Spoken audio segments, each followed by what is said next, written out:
The Democratic Republic of Congo is considered to be among the richest countries in the world in terms of natural resources. Now, its untapped deposits of raw materials are estimated to be worth in excess of $24 trillion. Despite this, the DRC has some of the poorest people in the world. Numerous reports indicate that global tech giants have been looting Congo's rare minerals. To add insult to injury, they are buying minerals extracted by children working in conditions similar to those of classic slavery. A young Congolese exploited by mostly European and North American tech giants speaks here of missed opportunities. Mana prefera kusala carrière te. Donc eza ba moyen ya ko continuer poto tanga to kende na ba université eza te. Nde wana sala kinga na ya na carrière na sala ba musala. Hello, I'm Mubarak Kenya and a warm welcome to Africa Today, a weekly program that gives you an alternative view of news and events making headlines in Africa. Today we are focusing on how some of the biggest European and American tech companies are buying minerals extracted using child labor while financing wars in the Central Africa region, especially in the Democratic Republic of Congo. The second segment of our show is on the call by the South African president for an end to the sanctions imposed by Western powers on Zimbabwe. Will these Western neocolonial powers, especially Britain and the US, heed the call and stop punishing Zimbabweans? Stay with us as our experts give us their incisive analysis on today's subjects. You can also be part of the conversation by sending your comments through our social media handle.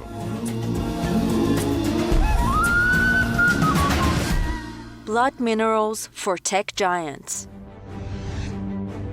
A new report by the Global Witness states that much of the world's supply of coltan, tin, and tungsten minerals is extracted in the Democratic Republic of Congo using child and forced labor.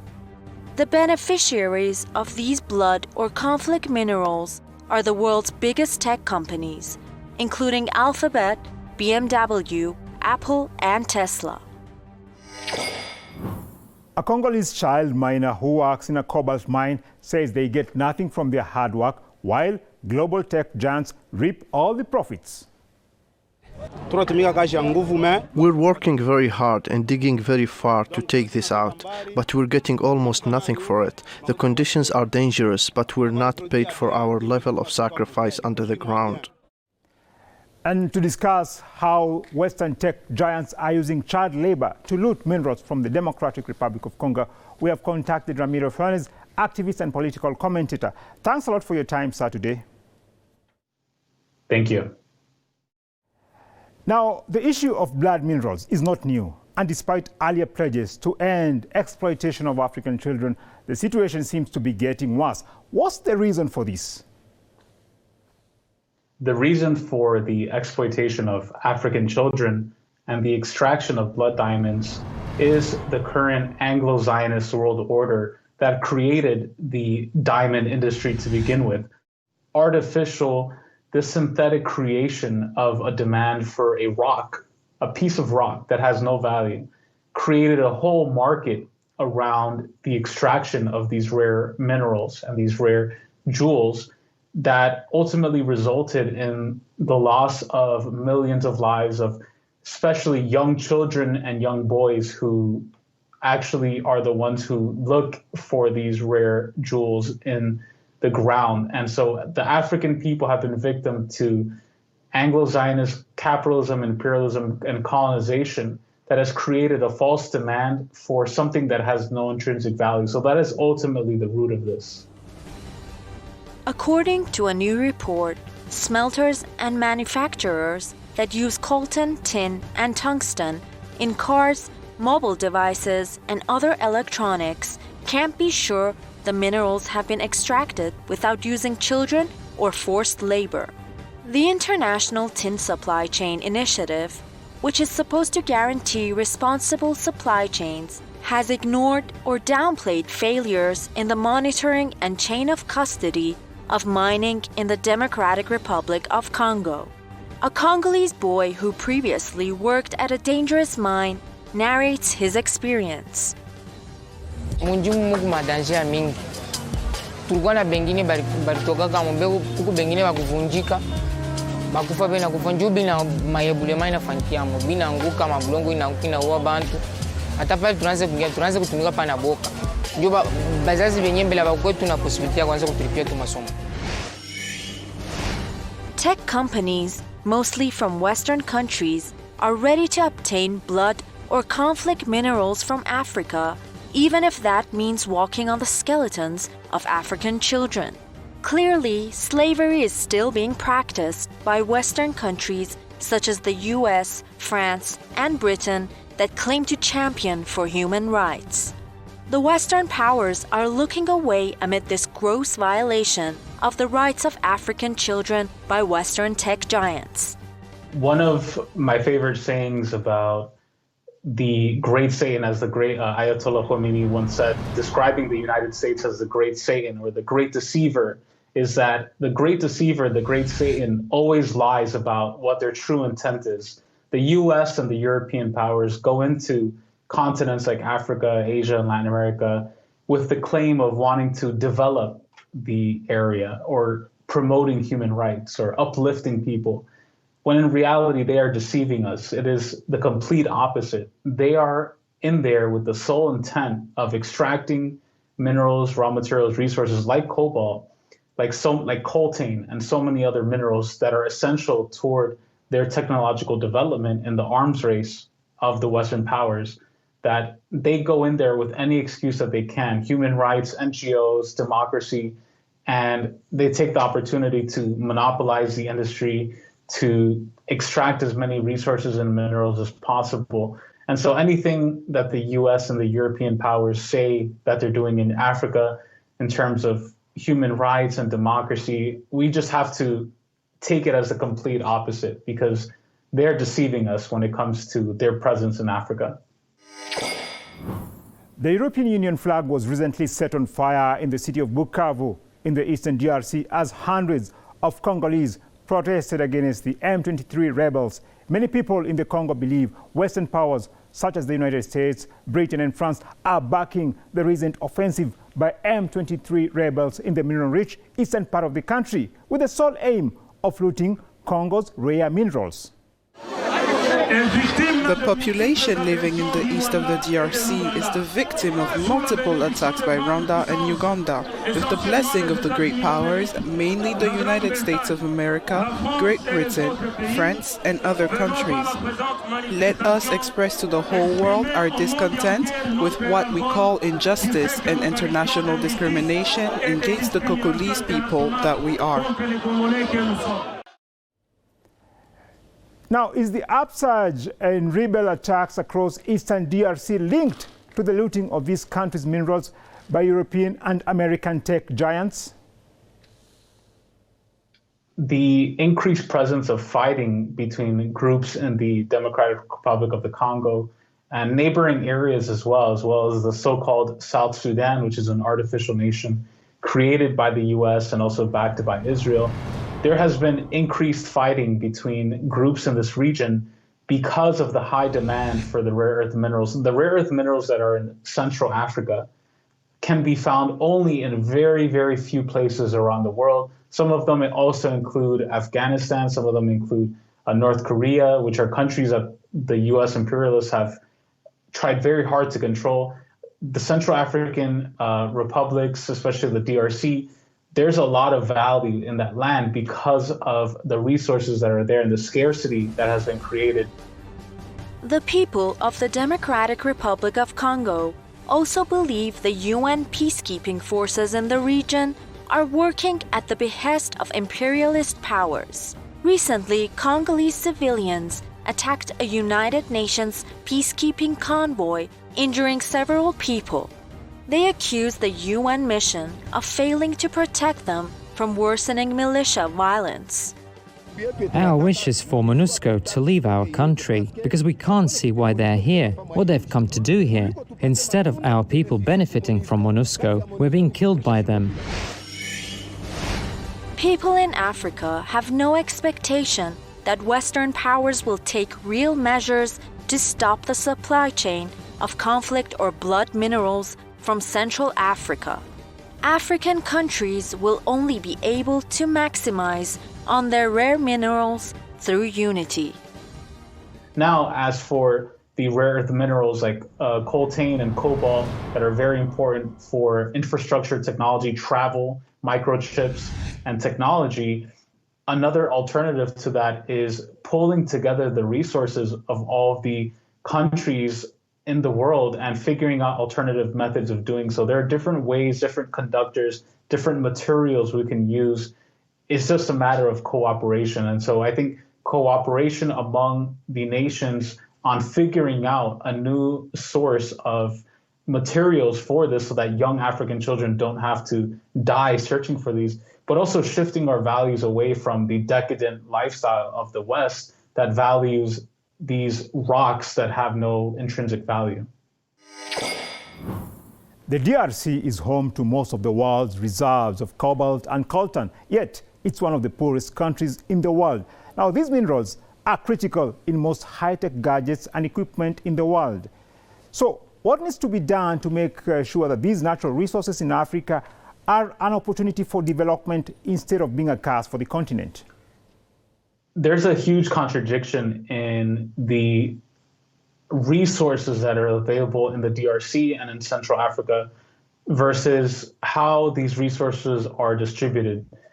It is a known fact that Central Africa is home to some of the most valuable resources on the planet, not just in terms of natural resources and precious stones and metals, but also in terms of vegetation, forests.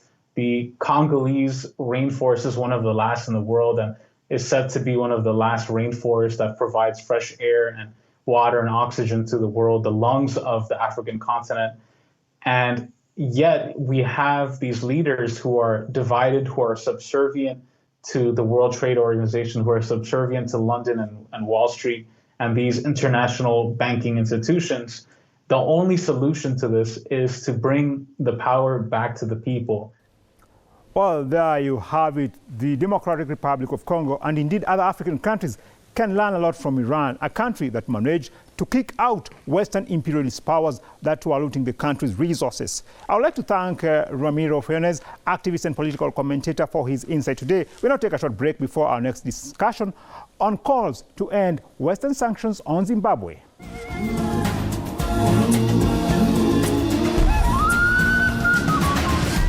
Western sanctions on Zimbabwe, creating wave of economic refugees.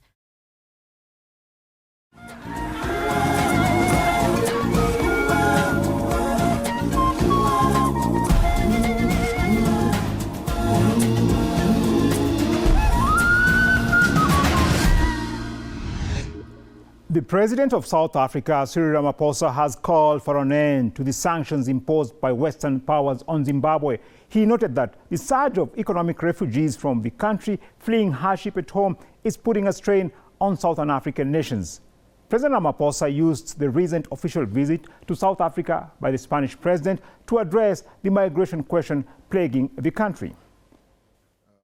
The one issue that we have often raised, which is another dynamic in this whole situation, is that sanctions that have been applied to various countries, and especially on our continent, sanctions applied, for instance, to Zimbabwe, are having a negative impact, not only on Zimbabwe's economy, but also on a number of countries in SADC.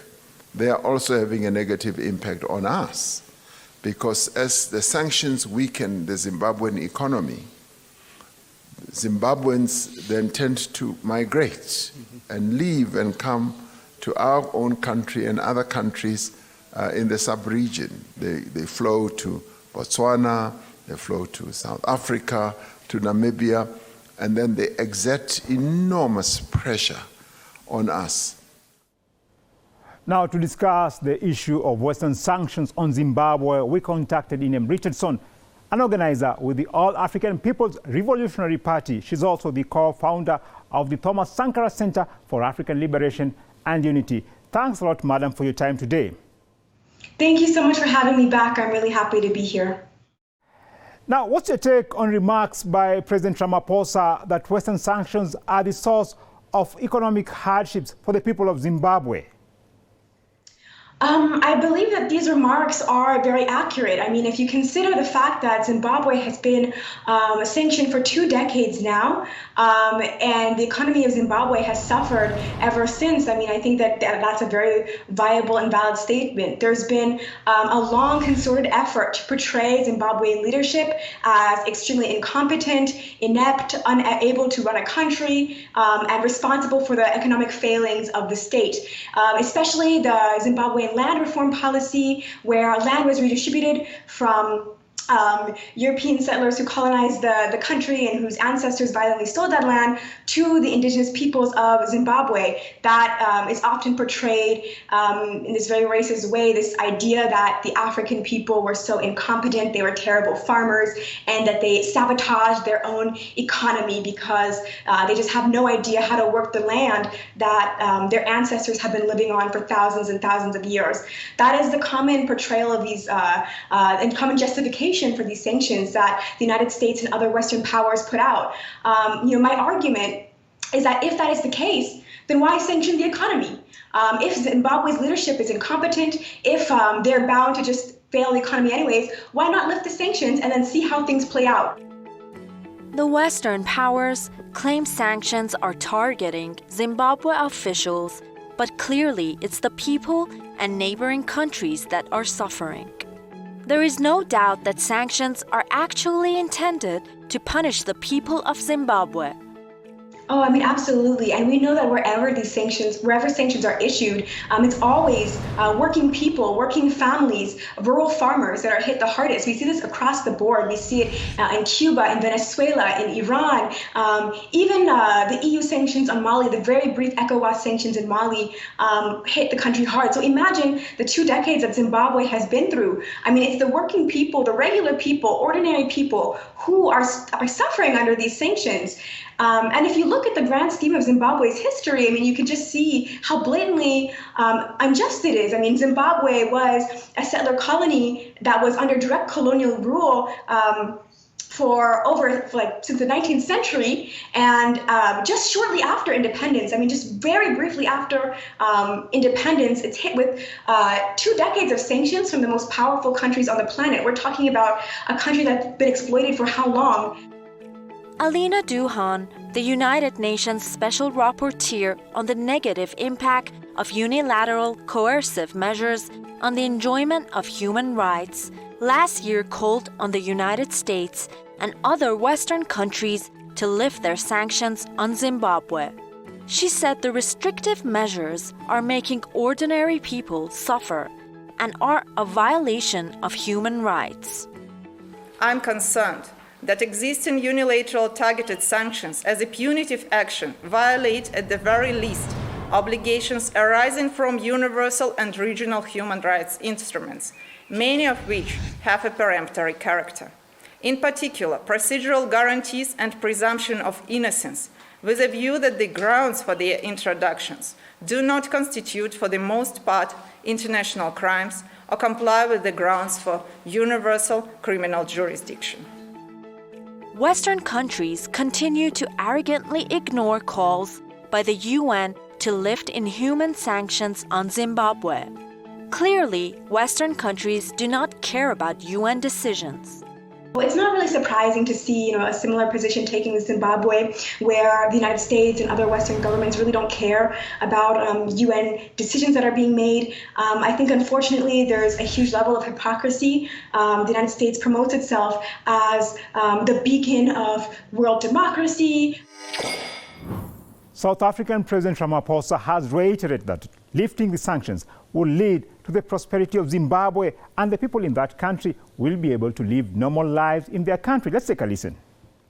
Zimbabweans who have left Zimbabwe will find great incentive to go back and to lead normal lives in their own country. Now, do you agree with the sentiments expressed there by President Ramaphosa? So I do agree with this statement in part. I believe that if the sanctions are lifted in Zimbabwe, Zimbabwe could have a much more prosperous economy once it has time to recover from all of the hardship that it suffered from. And many Zimbabweans may like to return to be closer to their families, to go back to their hometowns. That's very possible. However, I do also recognize that there are some tensions between South Africa and Zimbabwe and some pressure among certain sectors to maybe get Zimbabweans to go back to Zimbabwe under this premise that they don't have any place in South Africa. And so I'd like to state also very clearly that there are these these tensions rooted in colonial histories and colonial era divisions between South Africa and Zimbabwe and other states, but that cannot supersede the thousands and thousands of years of shared history between Zimbabwe and South Africa. Well, it's not all gloomy, as Zimbabwe has stated that it is going to harvest about 400,000 tons of wheat this year despite sanctions. The private sector players indeed supported over 33% to the total hectarage, that is of 79,000. So they supported almost 30,000 hectares of wheat this year. We believe that by crowding in, it's more sustainable to crowd in the participation of private sector rather than a situation whereby government will fund 100% of agriculture in an economy. It's not sustainable. This is quite an achievement at this time when the world is facing a wheat shortage. Many believe Zimbabwe can resist sanctions in the long term by learning from countries such as Iran. I believe that African countries should work closely with one another, and I think that they should also look to having international allies and partnerships with countries that have also been exploited or targeted in similar ways as these countries. Last October, the chairperson of the African Union Commission, Musa Faki Mahamat, once again renewed the long-standing AU demand for the immediate and unconditional lifting of sanctions imposed against institutions and individuals of the Republic of Zimbabwe. Finally, can African countries such as South Africa unite and use their influence to pressurize Western powers to lift sanctions on Zimbabwe? Absolutely. I mean, if African countries really make the effort to come together, I mean, I think this question of sanctions would be a non-issue, whether we're talking about in the Horn of Africa or in Zimbabwe or in Mali or elsewhere. We need to look more into our past, I believe. I mean, South Africa has given us wonderful models such as Robert Sobukwe and Steve Biko, who really emphasize the importance of African unity. Zimbabwe has as well. If you look into Robert Mugabe, actually, he met his wife, Sally Mugabe, who is from Ghana, while he was studying in Kwame Nkrumah's Ghana during a time when Kwame Nkrumah was training African revolutionaries across the continent for the goal of a unified Africa. And so I believe we have to start looking more into this history and taking it more serious. I think we need to look back at some of these people in our history particularly and really study their political philosophy and take it more seriously. Because I do believe that African unity is a viable solution to not just sanctions, but a whole host of problems across the African continent and the diaspora. While indeed real unity among African countries can solve many challenges the continent is facing, including sanctions on Zimbabwe, I would like to thank our guest, Inem Richardson, for her incisive analysis today.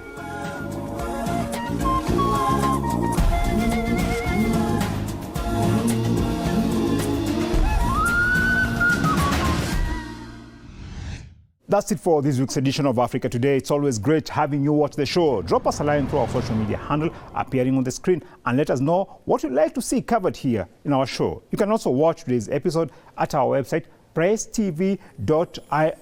Thanks a lot for watching and goodbye for now.